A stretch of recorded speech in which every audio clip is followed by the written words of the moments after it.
Not too long ago, I came across a video of Maya Angelou prefacing her poem, The Mask, and before she performed, she said it was inspired by Paul Laurence Dunbar's poem, We Wear the Mask. And in it, she describes how she was inspired by a woman she used to watch on the bus. Black. If the bus stops abruptly, she says, ah! If it stops slowly, picks up somebody, misses somebody. I watched her for about 9 months. And I thought, if you don't know black features, you may think that woman is laughing. She wasn't laughing. She was simply extending her lips and making a sound. I thought, oh, I see.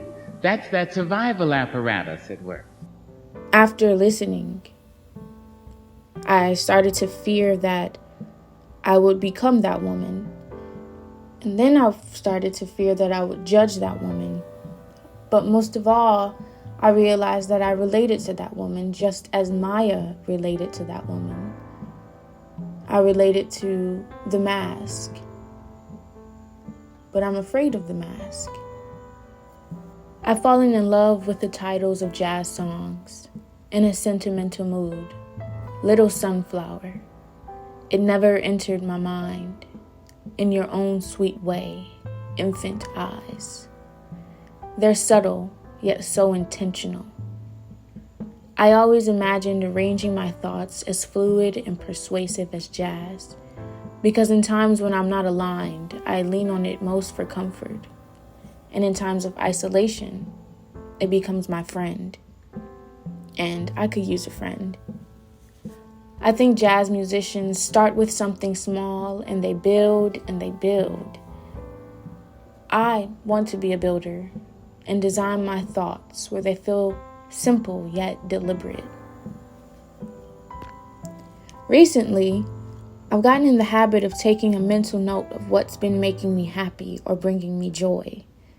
Maybe not even happiness, but a sudden wave of peace.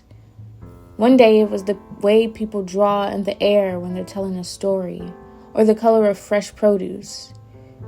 Today I think it's soap, but not necessarily the bar, or the color, or the fragrance, but the way that soap lathers, and the foam builds and builds. An exterior looming over the bar.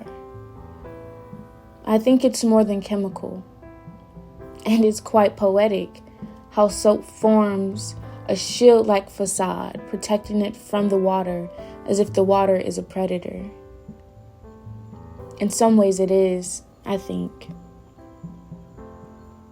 Here soap transformed from abiotic to biotic, using its past experiences to adapt as survival, or to be washed away eventually. The foam on the soap is its mask, and I try to figure out what is my mask. I think of an interview with Nikki Giovanni, and she explained to Baldwin the place she feels as a black woman. I have seen how the community, and even today in 1971, even today there are divisions based on those same kind of problems. That's right. So that the black men say, in order for me to be a man, you walk 10 paces behind me. You know what I mean? Yeah, but it means nothing. I can walk 10 paces behind a dog. It means nothing to me. But if that's what he needs, I'll never get far enough behind him for him to be a man. You know what I mean? Look, I'll never walk that slowly. Look, Nikki. If I think far enough, I think about the moments it took to conceive me, to the 9 months it took to curate me, and how nothing could have prepared me for the invisibility. I think that the soap is my Shiro, as Maya Angelou says. I don't know if the hero or Shiro has to be a human being. It can be a great idea. It can be a gesture. It can be a literature, which is a hero, Shiro. It can be music. It can be art, painting. Sometimes I feel like I transform into something abiotic, existing but not living, or present when it's convenient. And at some point soon, I too could be washed down the drain.